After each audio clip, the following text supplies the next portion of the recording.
Yesterday, Father Matt asked each of us what the one thing with one word to describe Papa was.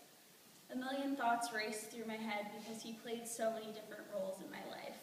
I spent a great deal of time trying to think of the perfect example to exemplify my feelings, but what instead came to my mind was just one word: there.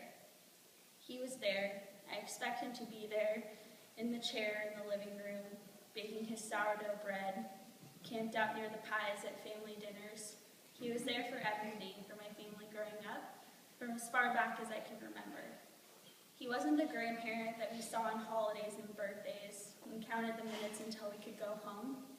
He was our Papa that we saw several times a week and instead counted the minutes until we could meet again.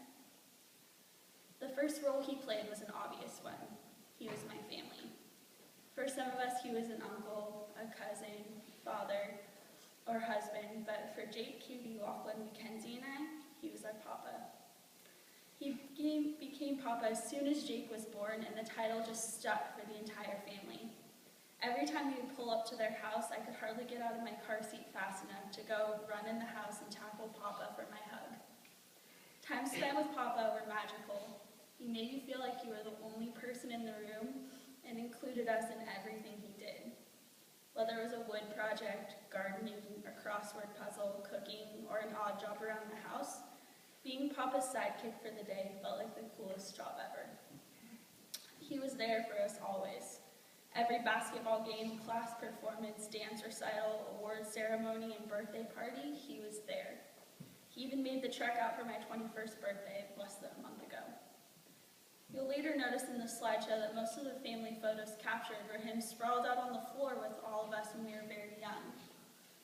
Being a grandchild of Papa meant receiving handmade wood crafts, listening to Jimmy Buffett in the car, helping with crossword puzzles, an endless supply of homemade jerky, and having your own personal cheerleader that always supported you no matter what.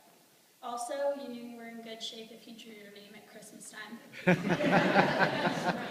The second role he played was a coach.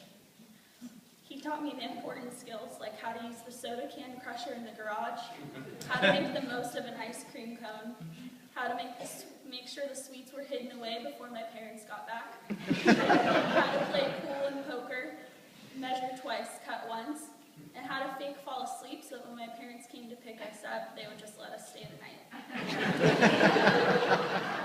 We spent hours in the driveway while he helped us hone our basketball skills. In addition, he taught me, and I'm sure many of us in this room, some life lessons. The way Papa taught was through his actions. He wasn't a lecturer. He had quite the sense of humor and was no stranger to sarcasm. He called us things like Bubba, Lester Polyester, Spills a Lot, Katie Bird, and McCuskey. He had a nickname for everyone. Going back through pictures this past week, I now understand where my habit of making silly faces in family pictures came from.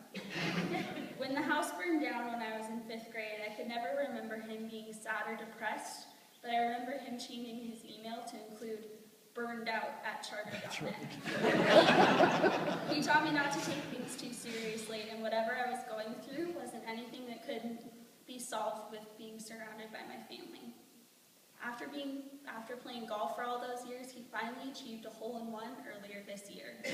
He taught me never to give up on the things that I'm passionate about and to have fun while I'm at work. And we coached him on to use the Facebook. Lastly, and most importantly, Papa was one of my best friends. He was a friend to everyone here, otherwise he wouldn't be here. His friendliness was contagious, and his love and commitment to this family inspired me every day. Good friends don't always have to be doing something exciting to enjoy each other's company. Some of my favorite memories of Papa were simply enjoying a cheesy TV show together, a conversation on the porch, or making fun of the neighbors' yippy dogs walking around the neighborhood. This summer I will be moving down south and opening my own office for 4 months and taking the biggest jump of my life. It's hard to think that I won't be able to talk with him about how things are going, or receive his loving Facebook messages in all caps, or visit him when I'm home from college. The biggest thing that a good friend does is have your back.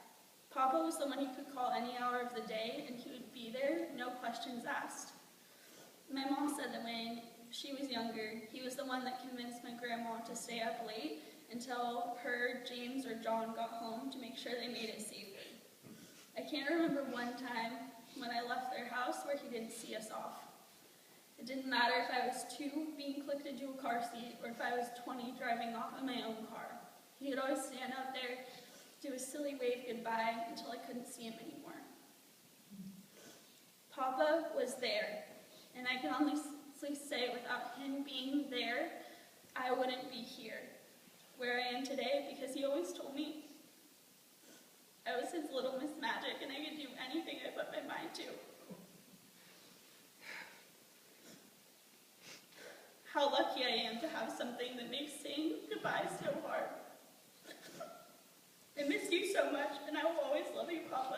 Enjoy that big cheeseburger in paradise. This wave's for you.